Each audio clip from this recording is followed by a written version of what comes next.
nyaman ketika aku nggak bersosialisasi, aku nyaman ketika aku nggak bercerita. Karena sudah ada distraksi tadi itu. Coba nih Mas, kita bayangkan ya Mas. Bayangkan Mas Aping sehari tanpa HP. Bisa, Apa aktivitas yang Mas Aping lakukan? aku bisa jalan-jalan ke rumah-rumah, sepeda, tapi kan itu kan nggak bersosialisasi. Atau mungkin ya aku baca buku. Oke. Nah, tapi ketika ada HP di rumah sehari, apa yang Mas Aping lakukan? Aku laptop dia, nonton. Kalau ada HP, Ya, nonton. Kalau pada buka aja kita ya. kalau misalnya pengen nonton ya nonton, kalau enggak ya Ya, scroll gitu ya. apa? Ini Anime bro. kalau nggak mau ini biar scroll gitu. Oke ya. Iya. Saya pernah menemukan fenomena gini Mas. Waktu itu di sekolah saya itu ada pemadaman listrik dari jam 10 sampai dengan jam 3. Di sekolah saya ya. Saya bandingkan tuh antara ada listrik dengan tanpa ada listrik. Otomatis ada internet nanti ada internet. Iya Mas. Lama pada saat itu tuh pemadaman listrik itu tiba-tiba internet kita tuh terganggu gitu. Itu kenapa saya nggak paham ya. Saya bukan orang teknis. Nah, ketika ada internet, mereka itu justru lebih mohon maaf individualis. Mereka fokus dengan diri sendiri. Padahal di situ ada banyak teman-teman. Di sini nih kayak teman gini nih bermain HP semuanya. Tapi ketika listrik mati, ketika semua semua ya, ketika internet juga agak sedikit terganggu, tiba-tiba mereka itu malah pada main bareng seperti zaman dulu. Mereka bermain bola sama, yang main bola sekitar 20 orang, yang lain cowok cewek itu pada duduk di tepian lapangan, tepian halaman sekolah. Awal gol disolahin, kalau ada yang jadul diketawain dan lain-lain. Dan di situ saya merasakan lebih hangat. Nah, makanya saya menggali besar ya itu gadget. Ya mungkin. Jadi perubahan selalu mungkin ya ada pada gadgetnya tadi. Tapi memang perspektif gadget sebagai suatu hal yang memang membuat interaksi komunikasi manusia saat ini jadi lebih minimal, emang bener sih. Udah dari risetnya berbagai riset tidak ada sih memang. Tapi kalau mungkin mau dibilangin secara garis besar, ya benar. Perilaku yang aku alami itu memang secara garis besar memang dari gadget, cuman perintilannya aku nggak nganu ke gadget. Aku masih bisa hidup tanpa gadget. Jadi kalau aku ya Mas, misal Mas Aping ini kan sudah menyebutkan bahwa kalau misalnya Mas Aping nggak ada HP satu hari, Mas Aping bisa keluar rumah. Menurut aku ya, yang aku pahamin dari sekolah waktu itu guru sosiologi itu pernah bilang, interaksi sosial itu kan terdiri atas adanya kontak dan juga komunikasi. Ya, kontak primer ataupun sekunder dan juga komunikasi primer ataupun sekunder. Jadi kalau misal kontak primer kan atau secara langsung ya, kita bisa kita bisa bertemu secara langsung ini kan. Kalau yang kontak tidak langsung kan bisa melalui HP ataupun melalui kayak misal lewat dan lain-lain gitu kan. Nah, kalau komunikasi secara langsung kan juga bisa ngobrol, kayak misal komunikasi yang secara langsung kan kayak saling sapa dan lain-lain. Menurut aku kalau misalnya Mas Afing sudah ini bukan guru ya Mas, aku kan saya ngobrol diskusi ya. Kalau sama Mas Afing tanpa HP sehari itu kemungkinan Mas Afing bisa meningkatkan nilai interaksi sosial tersebut. Ya, Mas Afing bisa bisa kembali ke yang masalah yang gini. Gue mau masuk nih. Gue juga sempat ngalamin kayak Aping rasain sih. Dalam arti kata, gue jadi kayak minimalisir banget komunikasi interaksi ketika memang gimana ya? Aku tuh kalau dibilang gamers enggak sih. Suka main game, cuman game musiman gitu loh, paham nggak? Kayak misal contoh nih, aku beli game di Steam, taruh beli game RDR, Red Dead Redemption tuh. Aku mainin sampai tamat. Nah, ketika aku proses untuk namatin game itu, apalagi kalau game-game yang triple A yang otomatis ceritanya panjang, long story gitu, yang lama untuk ditamatin, gue ngerasa sendiri sih kayak karena mungkin itu distraksi ya, sampai sedikit balik ke kos main game. Terus habis itu gue lagi bete main game. Yang biasanya padahal aku tuh kalau nggak ada game itu ngobrol sama teman-teman di angkringan. Nah, ya memang mungkin itu ya maksudnya ya sudah didukung dengan riset juga bahwa penggunaan gadget memang saat ini bisa jadi hal yang bisa meminimalisir interaksi komunikasi manusia gitu. Ya nggak salah, aku juga pernah ngerasainnya gitu sih gitu. Berkali-kali, bahkan sampai detik ini pun aku masih mengakui ya, aku masih seperti itu. Gitu. Nah, ini gue masih penasaran sama Indra nih, jadi masih diam. Kira-kira gimana Andre? Baru sih sempat kan. Ya. Mengenali diri ya. Ya, mengenali diri. Mengenali diri. Sepuh. Setiap Gitu lah. Orang Bandung nih. barudak Bandung, orang Bandung. Juga gimana ya? Dan gitu dok. Ini mic-nya. Miknya bro, kenapa bro? Cara orang kan beda-beda. Betul. Kalau aku sih mungkin kalau mengenali diri udah mulai mengenali diri, cuma emang belum di best versionnya lah, belum di versi terbaiknya lah. Oh. Gitu. Berarti Endra, lu berpikir best version lu tuh bukan di masa lalu tapi mungkin di masa depan karena lu belum nyoba. Berarti Endra nih masa depan. Lu masa depan ya tadi ya? Lebih ke ya masa depan bener, tapi sekarang sedang proses menata lah. Gitu. Baik lagi tadi kayak salah satu cara aku menata ya dengan adanya tadi salah satu faktor cinta itu. Untuk Balik ke sana lah ya, Mike. Iya betul. Cinta udah cinta itu. Dan salah satu kenapa aku bisa kembali mengenali diri aku sendiri ya dengan cinta itu juga. Dengan kasih sayang. Oke. Udah yang sedang sendiri berat ya. Ya bercanda. Saya itu lagi di masa saya pengen mencintai diri saya sendiri. Justru masih di situ. Saya masih di fase saya ingin mencintai diri saya sendiri. Saya sudah mengenal, saya sudah selesai di fase mengenal. Ya. Dan sekarang saya mau menjalani fase mencintai. Tapi nggak apa-apa, normal. Ibaratnya aku aja sekarang ya masih seperti itu kok, masih kayak mungkin diri sendiri aja apa ya gitu. Ada kalau mencintai orang kok kayak nggak mampu ya gue ya, masih belum mampu gitu.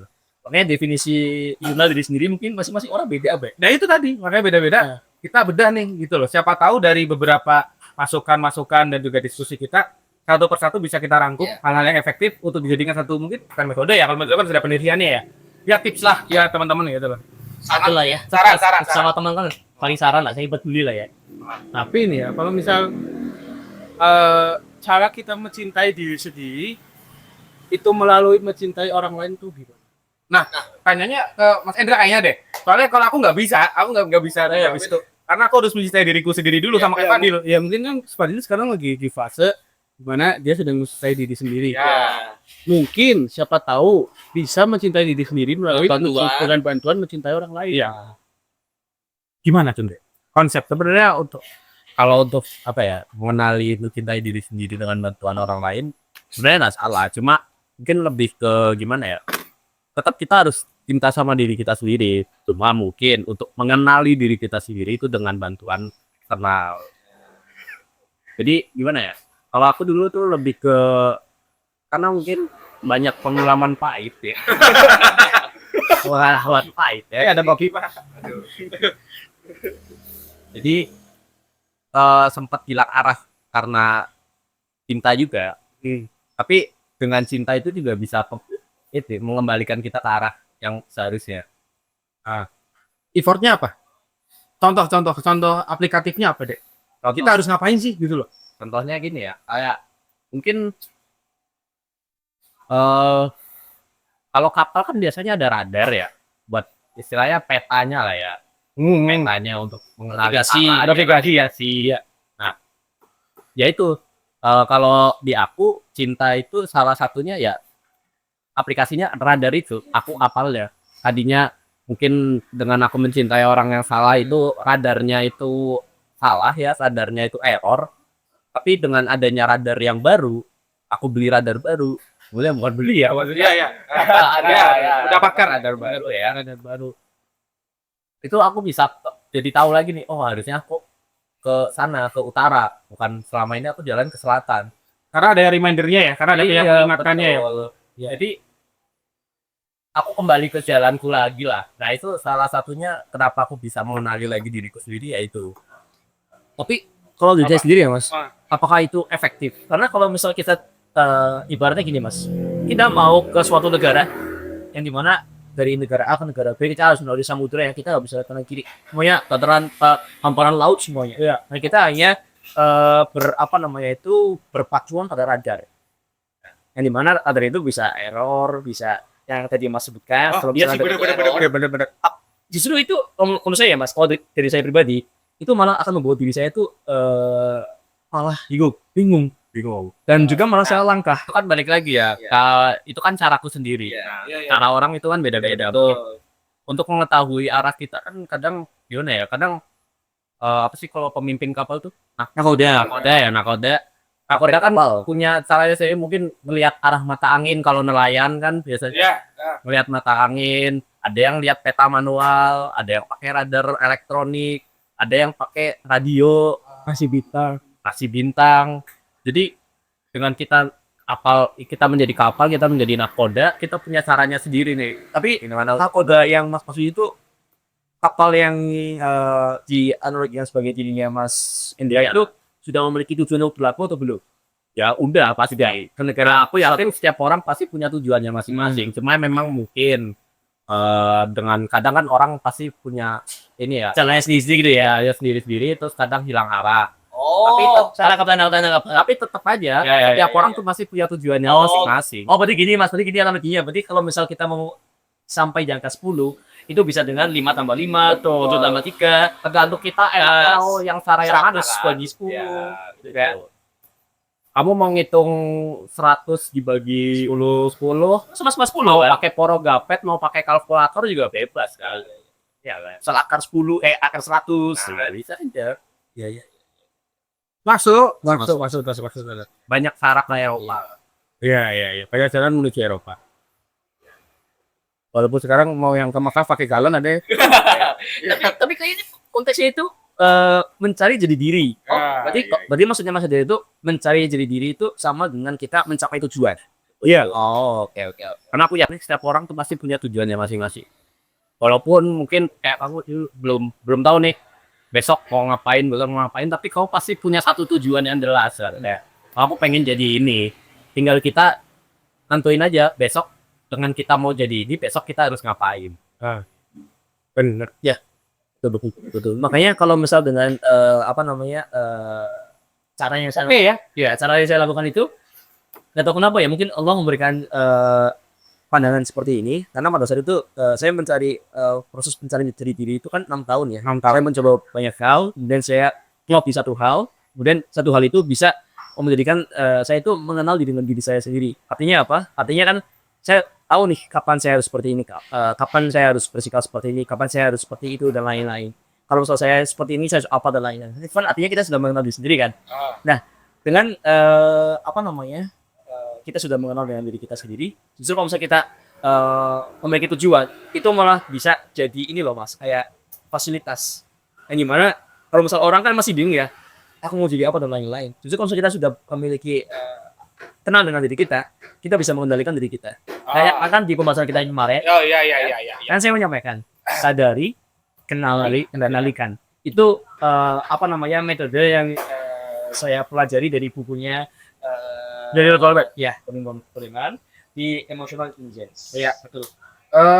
Itu metode, bisa bilang metode ya, karena sudah Bisa. ya. Udah. Ya, sadari, kenali, kendalikan. Jadi saya menyadari dulu apa yang saya punya. Kemudian saya kenali lebih dalam lagi, kemudian saya bisa mengendalikan itu. Sampai tujuh ya. Tapi mungkin ada satu perspektif lagi sih yang aku mungkin pengen sampaikan ya, karena mungkin ketika nakoda nih, seorang nakoda sudah menentukan tujuan bahwa oke, fix kita bakal ke Puerto Rico, karena kayak gitu, dengan jalur laut. Nah, terkadang yang namanya nakoda itu punya rasa takut, punya rasa ya bimbang terhadap laut yang akan dihadapi begitu. Karena apalagi laut ya, kita tidak tahu kondisinya bakal bagaimana, dan alam itu kan susah diprediksi ya. Alam itu dia kita anggap sebagai suatu rintangan lah, obstacle yang kita dalam untuk ketujuan itu. Ya seperti hubungan lah, hubungan pasti ada obstacle-nya, nggak mungkin nggak ada obstacle-nya. Nah, aku sih punya perspektif kayak gini, kita harus tetap punya rasa untuk lebih sedikit meresisten diri kita lebih jauh untuk mengembara. Mengembara dalam konteks apa ya? Kayak gini nih. Ya diskusi seperti ini. Kita perlu banyak masukan, stimulus positif berupa saran, berupa masukan untuk memperkuat keyakinan kita sih kayaknya. Soalnya kalau misalnya tadi ada punya metode kayak gitu, terus Fadil punya metode yang seperti itu, aku juga sama punya. Emang dengan obstacle itu kamu sudah 100% yakin bisa tetap berdiri tegak? Kita manusia loh, ya kan, punya rasa takut. Terkadang keberanian kita pun krisis. Nah, cara memperkuatnya apa? Cara memperkuatnya ya dengan cara mengembara. Kita mencari hal-hal yang jauh lebih bisa jadi masukan buat kita lah. Ya kayak nakoda kan pasti akan kapten kapal tuh pasti akan menanyakan, nih, ini depan badai itu. Tanya ke nakoda, asisten nakodanya, asisten kapten kapalnya. Kita mau ganti jalur atau kita hadapi? Tadi ada masukan-masukan dari situ kan. Yang akan menjadi sebuah pertimbangan. Kalau aku sih gitu. Pink, ada masukan? Berat? Cukup kayaknya ya.